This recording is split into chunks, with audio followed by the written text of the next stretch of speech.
my name is Nicholas. Before you watch this video, you need to have watched part 1 and 2 of this particular skill in my unit on poetry. Let's recap. You know the difference between literal and figurative language. You know some of the most common figures of speech that poets use in poetry. Now I'm going to teach you a strategy that's going to help you synthesize or put together everything we've learned so far. First, I'm going to break out my whiteboard, and you are going to need to grab something to write with.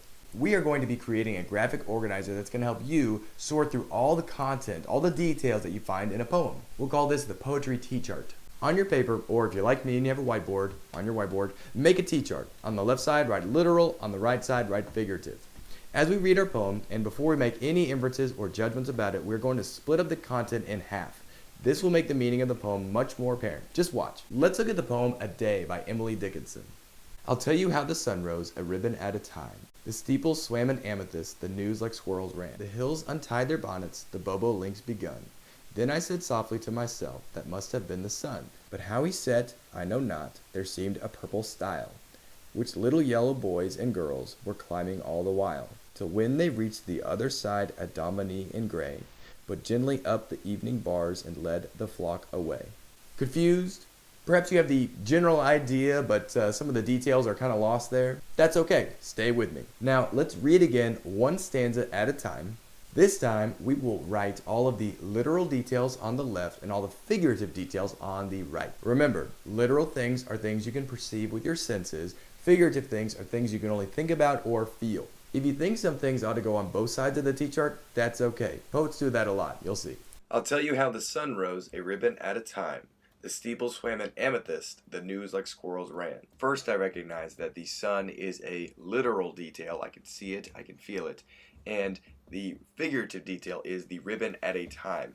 The fact that you might tell someone about the sun rising one ribbon, like one ribbon of the sun's rays at a time, this is an example of Dickinson being metaphorical. The next thing is we have these steeples swimming in amethyst. While the color amethyst is definitely something literal, the fact that the steeples are swimming in it is a figurative concept. It's personification, actually. The fact that squirrels are running around is a literal thing. You can see that. We're accustomed to seeing squirrels running around in the morning time during the sunrise.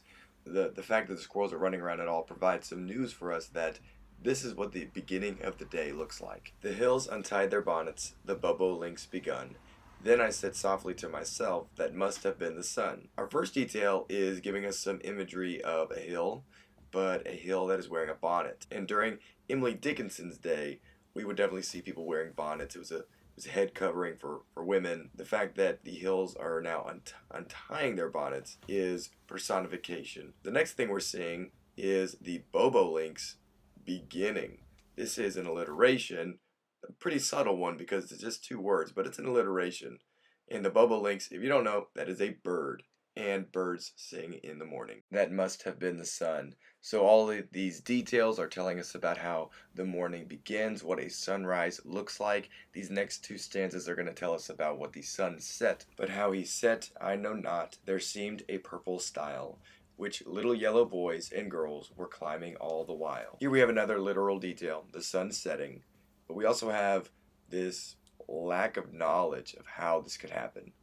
There seemed a purple stile. We have another literal explanation of what a sunset will look like. I put yellow boys and girls on both the literal and figurative side because while they are not actually yellow, they just might be thought of as being yellow because they're receiving the rays of the sunset on their skin.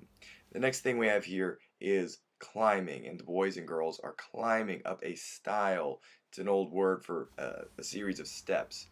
I placed climbing on both literal and figurative sides because I had this moment when I first read this that made me think maybe the boys and girls are climbing not only these physical, literal series of steps, but also this series of sunrises and sunsets and growing older and older. I know I said we're supposed to suspend our inferences towards the end of this exercise, but it was just a feeling that I had to run with it. Till when they reached the other side, a dominie in gray put gently up the evening bars and led the flock away. The other side of what, we have to ask. A dominie in gray, if you look that up, that's going to be sort of a church figure, and we have the change from purples and yellows now to grays. Evening bars belongs on the figurative side. Nighttime is somehow some sort of cage, according to Dickinson. That's the metaphor that's being created here. And then led the flock away. Is that the away in a literal sense or a figurative sense? Are they just going to bed, the children? That's who the flock is here.